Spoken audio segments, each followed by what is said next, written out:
Hello, some viewers. How are you all? Welcome back to another video. Guys, in this video, we are going to see how we can use Windows event logs for cybersecurity.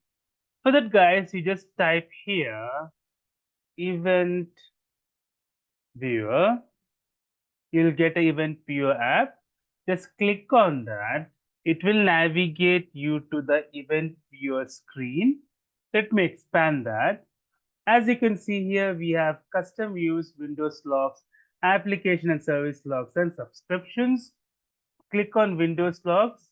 You can see the main logs which we can extract all the information, and application logs, security logs, and system logs. So these are three main logs where we can extract event viewer logs. Okay. There is another way to open event viewer also. Just type computer management.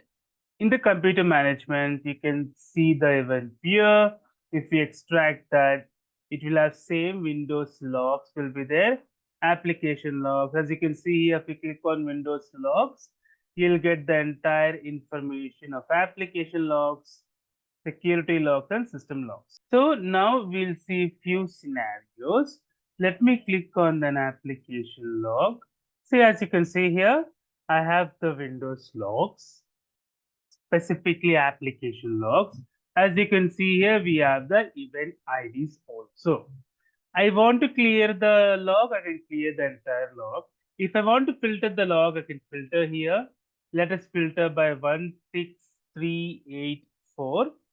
I just have to add the event ID here, 16384. That's it. Just have to click on OK. You can see now this entire thing will be filtered. So you can see here also that event ID 16384. Number of events are 7081 events. Okay. If you drag it down, they are all 7000 events. You can see the date and time when the event was created. Like this, the logs can be easily helpful for cyber security. Say similar thing, we can do it for security logs. Just click on the security logs. You can see the audit success, all the security logs. We can filter it by event ID. You can also create a custom view. For example, I'll just click on create a custom view.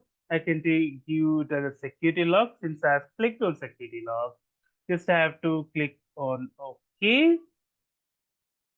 That's it. Now it will ask you for the view name. Let's say security log of 4799. I can save like this. It will save in custom views. Click on OK. Now you can see here the security log 4799. The view is saved like this. If you just double click. So whenever you want to click on the custom view, it will open this custom view security 4799. So it has saved the entire thing with all the event IDs. In the security log, we have filtered it. Okay. Like this, you can filter the application logs. Like that, you can filter the security logs and the system logs also. Hope you have liked the video, guys. If you like the video, please click on like. If you're a new viewer, please click on subscribe. Till then, guys, take care. Have a great day. Bye-bye.